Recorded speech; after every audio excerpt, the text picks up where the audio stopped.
Okay, hello, greetings and welcome. All right, let's have a look at some of the intricacies of Franz-Barden's system. Now, there's a thing called mind mapping, where you mind map the framework of a system that you're studying. And in Barden's system, it's the goal is to come into resonance with divinity, with divine providence. And he uses the symbol of the sun for this, as the sun is the center of gravity of our solar system, and the suns run on a frequency that all connect together into a network to create a network of universal consciousness. So the door to divinity is the sun. So when you're mind mapping, you start off putting a sun symbol in the middle of the map, as this is the destination. And then you go through the process of writing out each exercise, starting from step one and circling through. And once you've broken it down into 72 or so exercises, you'll see a correlation or causation chains. So you might go, what's the karma or the causation chain of developing clairvoyance? And then you write down that mechanistic point by point. This is what activates clairvoyance. How do you feel more energy? Then you write down the causation of which exercises chain together for you to have more clairsentience, and so forth. So you'll find that by mind mapping, you get the big picture view, you get a connection between the exercises, and you can start color coding. You can start going, oh, this is a fire element principle, and start charting all the relationships of the fire element, the emotions of the fire element, which exercises will develop insight in the air element, which exercises develop more sensitivity in the water, and so forth. And as you mind map every quality that comes up in the book, you're going to find there'll be individual words that might just be a word courage that'll pop up, and it'll shine. And you'll write that down, and then you'll recognize how that word allows other exercises to function. So the frequency of courage, when you look at the ethical blueprint that Barden puts forward, it requires a lot of courage to implement those ethics. So each word holds very, very strong importance when it comes to personality traits, key aspects. So write down those individual words and bring them into your mind map.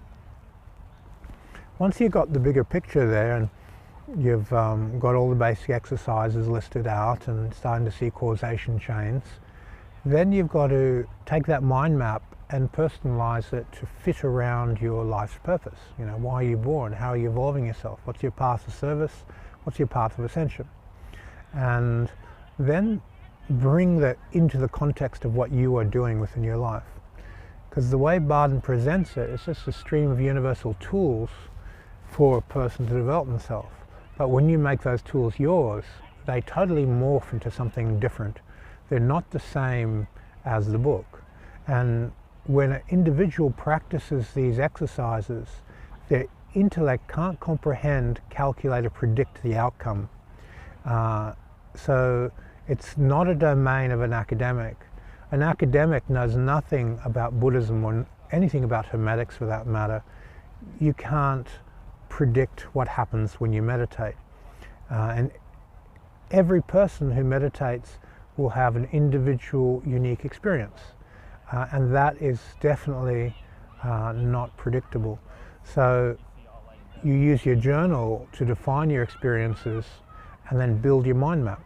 As you map out each of your experiences, you're going to find that that's going to be the key to mind mapping at this next level.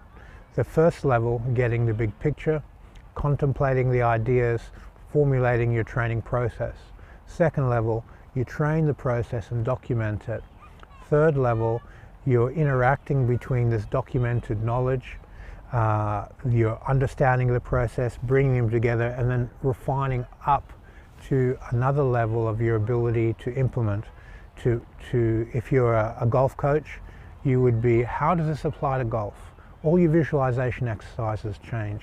All your elastic body, where you connected master of the body, 10 sections of your body, they change. All the element exercises change. Everything morphs into your function.